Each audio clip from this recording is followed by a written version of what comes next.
नमस्कार, मी Pravin. लँटन Marathi digital platform मध्ये आपल्या सर्वांचं पुन्हा एकदा स्वागत. दर्शको, नाविन्याची आस असली की त्यातून निर्माण होणारी जी निर्मिती असते ती नक्कीच अचंबित करणारी असते. आज आपण अशाच शेतीतील एका नवनिर्मितीचा प्रवास जाणून घेणार आहोत. आपण घराचे मजले तर पाहिलेच असतील, एक मजला, कुठले 5-25 मजले असतील, परंतु शेतीमध्ये देखील मजले असतात असं म्हटलं तर नक्कीच तुम्ही देखील आश्चर्यचकित व्हाल. परंतु आज आपण अशाच एका मजल्यांच्या शेतीचा प्रवास जाणून घेणार आहोत. यासाठी आपण जाणार आहोत बुलढाणा जिल्ह्यातील शिवणी आरमाळ या गावी जाणार आहोत. आपल्यासोबत जोडले जाणारे शेतकरी आहेत कैलास नागरेजी. कैलासजी, आपलं लँटन मराठीमध्ये खूप खूप स्वागत आहे. नमस्कार. नमस्कार. खरं तर मजल्यांची शेती म्हटलं की अनेकांना काहीतरी वेगळाच प्रकार आहे, नेमकं काय आहे अशी उत्सुकता ताणली जाते. आणि हीच मजल्याची शेती आज आपण महाराष्ट्रभरातील आपल्या दर्शकांना आपल्या माध्यमातून दाखवण्याचा प्रयत्न करणार आहोत. परंतु या मजल्याच्या शेतीकडे जाण्यापूर्वी आजची शेतीतली सर्व परिस्थिती पाहिली तर अनेकांचं शेतीकडे बघण्याचा दृष्टिकोन नकारात्मक आहे. अनेक जण नोकरीच्या मागे लागलेले आहेत आणि तुम्हाला तर ही संधी चालून आलेली होती. आपलं डीएड झालेलं आहे आणि आपल्याला शिक्षकी पेशाची नोकरी देखील चालून आली होती, परंतु ती नाकारून आपण शेतीकडे कसे वळालात? नमस्कार मंडळी, मी गोपालक संशोधक शेतकरी कवी कैलास नागरे शिवणी आरमाळून बोलतोय. तर मी सर्वप्रथम 2006 जेव्हा माझं शिक्षण संपलं तेव्हा मला त्या साली नक्कीच शिक्षण सेवकाची संधी चालत आली होती. पण माझ्या आईला कॅन्सर झाल्यामुळे आणि मी घरी एकटाच असल्यामुळे परिवाराला सांभाळण्यासाठी किंवा परिवाराचा सांभाळ करण्यासाठी मी शेती करण्याचा निर्णय घेतला. मी ओघाने अपघाताने शेतीत आलो. माझ्याकडे वडिलोपार्जित ही जवळपास 7 एकर आहे आणि वारसाकाने आलेली 15 एकर शेती आहे माझ्याकडे. अशी माझ्याकडे जवळपास 22 एकर शेती आहे. एकूण 22 एकर शेती आहे. आणि ज्यावेळेस आपण शेती करण्याचा निर्णय घेतला त्यावेळेस साधारणतः पारंपरिक पद्धतीने शेती होत असेल? नक्कीच. त्यावेळेस संपूर्ण कुठलीच शेतामध्ये सुविधा नव्हती. ना पाईपलाईन होती, ना मोटर पंप होता, ना विहीर होती. फक्त खाली एक काळी जमीन माझ्या वाट्याला आलेली होती आणि सर्व पिके हे पारंपरिकच घेण्यात येत होती. बर, मग तुम्ही शेतीमध्ये काहीतरी आपण वेगळं करावं अशी संकल्पना तुम्हाला केव्हा सुचली? ही संकल्पना जेव्हा मी शेतीला खऱ्या अर्थाने 2006 ला सुरुवात केली आणि 2007 ला माझी आई वारली आणि मी शेतीला सुरुवात करायची. तर पहिला 2006 ला जेव्हा मी शेतीला सुरुवात केली तेव्हा 6 ऑगस्ट 2006 ला आमच्या इकडे महापूर आला आणि आमची सर्व पिके उद्ध्वस्त झाली. तेव्हा ती पिकं उद्ध्वस्त झाल्यामुळे रब्बीमध्ये मी गव्हाचं उत्पादन घेतलं, पण ते पारंपरिक पद्धतीनेच घेतलं. मग त्यामध्ये ज्यावेळेस पारंपरिक पद्धतीने करायचो तो वेळ आणि खर्च खूप झाला आणि उत्पन्न फार कमी हाती आलं. मग 2007 ला परत शेतीकडे वळालो तर त्या साली दुष्काळ पडल्यामुळं शेतीत काय असं काही अवघड उत्पन्न झालं नाही. 2008, 9, 10 ला सुद्धा तीच परिस्थिती होती. मग 2011-12 ला मी प्रथम आमच्या शेतीमध्ये सिंचन व्यवस्था करण्याचा निर्णय घेतला आणि 2012-13 ला मी प्रथम विहीर खोदली आणि 2012-13 ला विहीर खोदल्यानंतर 2014 ला मला शेतीतून थोडं बहुत उत्पन्न मिळालं. परंतु हे करत असताना 2014 ला माझ्या पत्नीचा प्रथम मृत्यू झाला आणि मग मला थोडंसं मी परत विजनवासात गेलो आणि 2-3 वर्ष मग मी काही न करू शकल्यामुळे पुन्हा कर्जाच्या आहारी गेलो आणि व्यसनाच्या आहारी गेलो. मग 2017-18 ला परत मी शेतीकडे वळालो कारण निसर्गाची साथ मिळाली आणि मग असं वाटलं की आता आपण शेतीमध्ये काहीतरी वेगळं केलं पाहिजे आणि हे पारंपरिक पिकांमध्ये आपल्याला उत्पन्न वाढू राहिलं ना समाधान भेटू राहिलं. मग याच्यात आपण बदल करायचा आहे असा मी निर्णय घेतला आणि खास मग मी आधुनिक शेतीकडे खऱ्या अर्थाने 2014 पासूनच वळालो. पण मी पूर्ण वेळ 2016-17 पासून शेतीमध्ये द्यायला लागलो. या सर्व बाबीवर तुम्ही मात करून आधुनिक शेतीची कास धरली आणि त्यातून खऱ्या अर्थानं आपला शेतीतला हा वेगळा प्रवास सुरू झाला असं आपल्याला म्हणता येईल. तर ज्यावेळेस आपण हा वेगळा प्रवास सुरू करण्याचा निर्णय घेतला तर त्याची सुरुवात नेमकी कशी झाली? उत्पन्नाचा स्रोत ते शेतीच होता. मग शेतीतूनच आपल्याला उत्पन्न घ्यायचंय तर मग ते कसं घ्यायचंय, जास्तीत जास्त कमी वेळेमध्ये जास्त उत्पन्न कसं मिळेल, हा विचार जेव्हा मी बाळगला तेव्हा मग मी असं माझ्या लक्षात आलं की आपण आता पीक पद्धत बदलायला हवी. मग त्या अनुषंगाने मी माझ्या पिकांमध्ये बदल केला किंवा पीक पद्धतीमध्ये बदल केलाय आणि बघ माझ्या उत्पन्नामध्ये किंवा नक्कीच माझी आर्थिक संपन्नता वाढली. मजल्याची शेती तर ही नेमकी मधल्याची शेती काय संकल्पना आहे ही अगोदर आपल्या दर्शकांना व्यवस्थित समजावून सांगा. नक्कीच. तर त्याचं असं झालं की 2016-17ला जेव्हा खास करून मी कर्जबाजारी झालो होतो आणि मग शेतीशिवाय उत्पन्नाचा सोर्स नव्हता. मग माझ्या लक्षात आलं की एकच एक पीक घेत असताना कधी महापूर यायचा, कधी दुष्काळ पडायचा, कधी गारपीट व्हायची. मग एकच पीक असल्यामुळे त्याच्यामध्ये संपूर्ण शेतीचं नुकसान होऊन जायचं. मग मी असं ठरवलं की मी असंच एक दिवस शेतामध्ये एकटाच बसलो होतो आणि गावाला लागूनच आमची शेती असल्यामुळे मला गावातली घरं उंच उंच घरं दिसत होती किंवा ते एकावर एक मंजिल असणारी घरं दिसत होते. मग मी एक विचार केला की आपल्या शेतामध्ये असंच आपण एकावर एक पीक घेऊ शकत नाही किंवा असं 3 मजल 4 मजल जसे आपण घरं बांधतोय तसं आपण पिकांची सुद्धा बांधणी करू शकत नाही का. मग हा विचार मला स्वतःला करमू देत नव्हता आणि झोपू देत नव्हता. मग त्या दृष्टीनं मी 2016-17ला प्रयत्न चालू केले आणि स्वतःच्या शेतातच प्रयोग करण्याला सुरुवात केली. मग हा प्रयोग करत असताना मी कधी यशस्वी झालो आणि कधी मी फेलही गेलो. खास करून मी सुरुवातीला फेलच गेलो.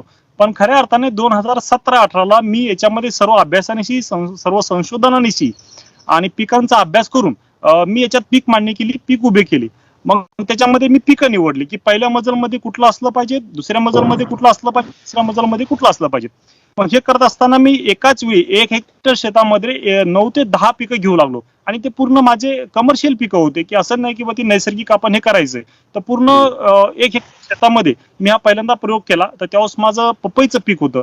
तर त्याच्यामध्ये असतं काय की आपण एकाच बेडवर एकाच लॅटरवर एकाच वेळी पहिलं पीक लागवड करायची आणि पहिलं पीक लागवड केल्यानंतर त्याला मी खालचा मजल म्हणतोय सर्वात खालचा तो लागवड करायचा.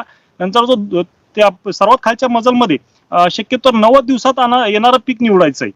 दुसऱ्या मजलमध्ये 120 दिवसात येणारं पीक निवडायचं, परंतु ते पिकाची उंची 2.5 ते 3 फूट पर्यंत असणारी पाहिजे. किंवा ज्या कुणाला पहिला मजल लावायचा नाहीये जमिनीच्या खाली येणार तर आपण त्या ठिकाणी जमिनीवर पसरणारं सुद्धा पीक निवडू शकतो की जसं की वेलवर्गीय पीक. मग त्या याच्यात मी दोन्ही प्रकारचे अनुभव घेतलेले त्याच्यामध्ये. आणि तिसरा मजल जो आहे तो आपलं मुख्य पीक असेल की जे 220 दिवसाच्या समोर निघेल. मग अशा आपण पिकं निवडायचे. त्याच्यामध्ये पहिलं पीक आपण 9 दिवसात येणारं निवडायचंय, दुसरं पीक आपण 120 दिवसात येणारं निवडायचंय आणि तिसरं पीक 150 दिवसापासून किंवा 200 दिवसापासून समोर निघणारं किंवा समोर सुरू होणारं पीक निवडायचंय. याच्यात होतं काय की एकाच बेडवर एकाच लॅटरलवरती सर्व पिकं असल्यामुळे एकाच लॅटरलद्वारे सर्व पिकांना पाणीही दिलं जातं. त्या एकाच लॅटरलद्वारे आपण सर्व पिकांना फर्टिलाइज सुद्धा करू शकतो. एकाच बेडवर हे पिकं असल्यामुळे एकाच फवारणीमध्ये सर्व पिकांना फवारलं जातं. एकाच पिकांना आपण वरचे खतही टाकायचे असले ते खतही टाकू शकतो. आणि निंदन खुरपणी ही सुद्धा सुरुवातीला आपण एकाच वेळी करत असल्यामुळे बार करायची आवश्यकता नाही कारण पिकांची सायर त्यामध्ये तयार होती. त्याचा दुसरा असा फायदा होतो की एक पीक पहिलं पीक जो पहिल्या मजलमधलं पीक आपल्याला उत्पन्न ज्यावेळेस देणं सुरू करतं किंवा ते संपून जातं त्यावेळेस त्या पिकाचा पाला पाचोळा हा जमिनीमध्ये सडतो. तसंच दुसऱ्या प्रकारचं उत्पन्न आपल्याला सुरू होतं पहिलं पीक संपल्यानंतर आणि त्याचाही पाला पाचोळा जमिनीमध्ये सडतो किंवा त्याचे झाडं झुडपे वेल आपण जमिनीमध्ये काढू शकतो. त्याचा फायदा काय होतो की तिसऱ्या पिकासाठी नक्की सेंद्रिय कर्ब जमिनीचं वाढतं आणि याच्यामुळे काय होतं की निसर्गाचा काय म्हणतात आपण समतोल राखण्यामध्ये नक्कीच आपण हातभार लावतो. मग हे करत असताना होतं काय की 12ही महिने आपलं उत्पन्न चालू राहतं कारण पहिले 90 दिवस आपल्याला पहिलं पीक उत्पन्न देत राहतं, दुसरे 150 दिवसापर्यंत दुसरं पीक आपल्याला उत्पन्न देतं आणि 150 दिवसापासून समोर तिसऱ्या मधलं पीक आपल्याला उत्पन्न देत राहतं. एक उदाहरण द्यायचं म्हटलं आपण तर आपण जी लागवड केली होती आपल्या 1 हेक्टर क्षेत्रामध्ये तर त्या ठिकाणी पिकाची निवड आणि लागवड कशी केली होती ते उदाहरण म्हणून सांगता येईल आपल्याला. पहिले पेपरवरती आखणी केली, कागदावरती आखणी केली, हे पिकं लावायचे हे येऊ शकतं का त्या पिकांचा अभ्यास केला आणि त्या पिकांमध्ये काय होतं की एका पिकाचा दुसऱ्या पिकालाही त्रास होत नाही, प्रत्येक पिकं एकमेकांना पूरक असतात. त्यासाठी मी 2017-18ला सर्वप्रथम मुख्य पीक म्हणून पपई निवडलं आणि पपई सारख्या हा माझा तिसरा मजला शेवटचा कारण सर्वात 240 दिवसा पुढचं येणारं पीक हे तिसऱ्या मजलमध्ये मोडलं जातं. तर हा तिसरा मजला पहिला निवडला आणि पपई सारख्या सेन्सिटिव्ह पिकामध्ये मी जवळपास 7 आंतरपिकं घेतले किंवा माझे त्या खालच्या 2 मजलमध्ये 7 पिकं होते. तिसऱ्या मजलमध्ये सर्वप्रथम मी पपई निवडली. दुसऱ्या मजलमध्ये मी गहू घेतला, गहू मिरची वांग हे 3 पिकं निवडली आणि सर्वात खालच्या मजलमध्ये मी लसण आणि कांदा आणि गाजर मुळं हे 4 पिकं निवडली. म्हणजे हो ह्या सर्व पिकांची मी लागवड एकाच वेळी केली. त्याच्यात होतं काय की पपईंच्या 2 झाडांच्या मध्ये मी सर्वात खालचा पहिला मजल लावला, म्हणजे कांदा, गाजर, मुळे, लसण हे पिकं लसण. मी सर्वात खाली 2 झाडांच्या मध्ये. आणि 2 तासांमध्ये पपईच्या मी हे घेतलं, गहू आणि सोयाबीन सारखे पिकं घेतली. मग त्याच्यामध्ये कुठल्याच पिकाला कुठलाच याचा त्रास नाही, आणि तिन्ही पिकांचं मग मला उत्पन्न भरघोस मिळालं, आणि नक्कीच माझं कर्जबाजारीपणातून निघण्यास हातभार लागला. ओके. आणि मी पण हे त्यासाठी जेव्हा यशस्वी या हा, बोला. पिकांमध्ये त्याच्यापासून मी कंटिन्यू परत मी दुसऱ्या वर्षी 2017-18ला 18-19ला मी केळी केली, परत 19-20ला मी पपई केली, आता परत माझं 20-21 मध्ये सध्या केळीचं पीक माझं तिसरा मजल उभा आहे. मग ह्या 3 मजली शेतीचा आता सध्या आपण किती क्षेत्रावर प्रयोग करतायत? हा मी 3 मजली शेतीचा सध्या माझ्या 5 एकर क्षेत्रावरती प्रयोग करतोय, म्हणजे 2 हेक्टर मध्ये. 2 हेक्टरवरती, ज्यामध्ये पहिल्या 2.5 एकर मध्ये काय काय आहे? पहिल्या 1 हेक्टर मध्ये माझं आता सध्या केळी आहे, आणि दुसऱ्या 1 हेक्टर मध्ये माझी पपई आहे. केळीच्या ठिकाणी पहिल्या मजल्यावरती माझं टरबूज होतं, तर ते टरबूज निघून गेलं, कारण वेलवर याची गेले. केळीची लागवड 1 जानेवारीची आहे. ओके. त्याच्यानंतर मी लगेच 2 जानेवारीला टरबूज लावलं होतं, ते टरबूज निघालं. आणि त्याच्यामध्ये दुसऱ्या मजलमध्ये माझं मिरची आणि वांग होतं, तर ते मिरची आणि वांग माझं 6 महिने मला उत्पादन होऊन गेलेलं आहे. बर. आणि दुसरा जो प्लॉट आहे पपईचा, त्या ठिकाणी त्या ठिकाणी सध्या पपई उभी आहे, पण त्या पपईमध्ये मी अगोदर लसण, कांदा हा पहिल्या मजलमध्ये, लसण, कांदा आणि भुईमुग ह्या पहिल्या मजलमध्ये घेतला, आणि सोयाबीन ही दुसऱ्या मजलमध्ये घेतली. त्याच्यामध्ये ज्यावेळेस आपण हे पीक निवडतो त्यावेळेस हो, याची निवड कशा पद्धतीने, कुठल्या आधारे करतात, जेणेकरून एका पिकाचा दुसऱ्या पिकाला काही त्रास होणार नाही, त्याच्या औषधाचा इतर पिकावर काही परिणाम होणार नाही, याची निवड कशा आधारे करता आपण? बिलकुल होत नाही, कारण मी शक्यतोवर जैविक शेती करतोय, आणि जैविक शेतीमध्ये जीवामृत असेल, निंबोळी अर्क असेल, किंवा S9 कल्चर असेल, हे जे आम्ही वापरतोय हे सर्व पिकांना कॉमन चालतंय, त्याचा कुठलाही त्रास होत नाही. रासायनिक जर एखाद दिवस फवारणी घ्यायची काम पडलं, तर काय होतं की प्रत्येक पिकांना जवळपास सरासरी अळीशिवाय दुसरा रोग नसतो, आणि बुरशीशिवाय दुसरी बिमारी नसते. त्याच्यामुळे जवळपास कॉमनच बुरशीनाशक आणि अळीनाशक असतात. त्याच्यामुळे काय असं विशेष त्याच्यामध्ये मला नाही वाटत की फरक पडतोय म्हणून.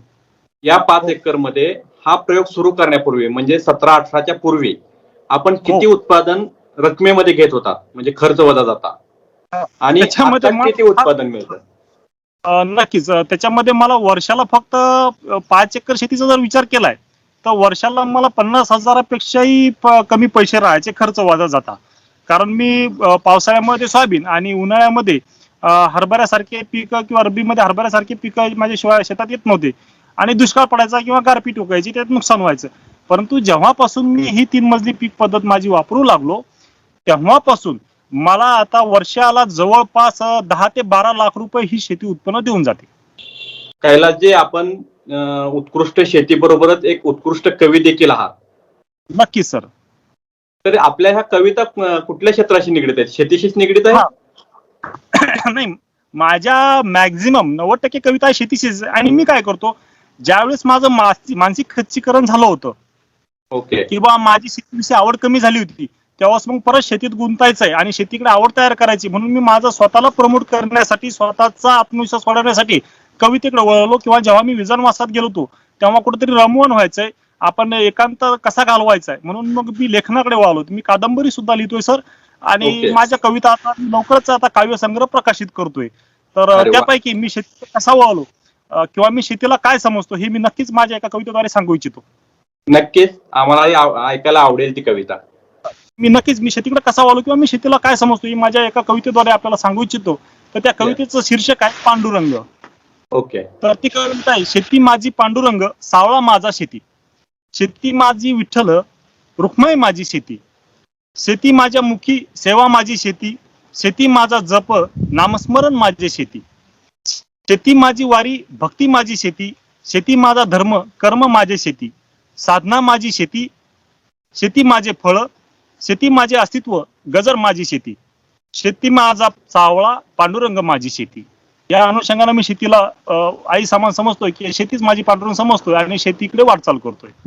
वा, तुम्ही कैलासजी ज्या पद्धतीने शेतीमध्ये रमलात, आणि ज्या पद्धतीने तुम्ही तुमच्या शेताबद्दलची, शेतीला आई, गोमातेला माता, शेतीला तुम्ही पांडुरंग मानलं, आणि या माध्यमातून ज्या पद्धतीने तुम्ही त्या क्षेत्रामध्ये नाविन्याचा हा जो प्रयोग मांडला, जो की महाराष्ट्रासाठी एक नवनिर्मितीचा प्रयोग आहे. नाविन्याची आस असली पाहिजे, नवनिर्मितीचा ध्यास असला पाहिजे. ह्या दोन्हीची जर सांगड आपण आपल्या वास्तविक जीवनात घालू शकलो तर त्यातून जो नवनिर्मितीचा अनुभव मिळतो तो नक्कीच आपल्याला एका वेगळ्या उंचीवर नेणार असतो. आज आपण हेच पाहिलं की बुलढाणा जिल्ह्यातील शिवणी आरमाळ येथील शेतकरी कैलास नांगरे यांच्या माध्यमातून आपण हाच अनुभव घेतला. कैलासजी, आपलं खूप खूप धन्यवाद, आभार. आपण जी आपल्या ही वेगळ्या पद्धतीची 3 मजली बहुपीक वर्गीय शेती संपूर्ण महाराष्ट्रासमोर मांडलीत. शेतकऱ्यांचे जे नवनवीन प्रयोग आहेत, नवनवीन तंत्रज्ञान आहे शेतीतलं, त्याचबरोबर शेतीशी निगडीत दुग्ध व्यवसाय असेल, कुक्कुटपालन असेल किंवा इतर प्रयोग असतील, या सर्वांची माहिती आपल्या सर्व महाराष्ट्रातील शेतकऱ्यांपर्यंत, दर्शकांपर्यंत पोहोचवण्याचा प्रयत्न करतोय. हे सर्व प्रयोग, ही सर्व माहिती जाणून घेण्यासाठी आपण लँटर्न मराठीच्या युट्यूब चॅनलला सबस्क्राईब करा, बेल आयकॉनला क्लिक करा, फेसबुक पेजला देखील लाईक करा, जेणेकरून दररोजच्या दररोज हे जे नवनवीन प्रयोग आहेत ते आपल्यापर्यंत नोटिफिकेशनच्या माध्यमातून तातडीने पोहोचू शकतील.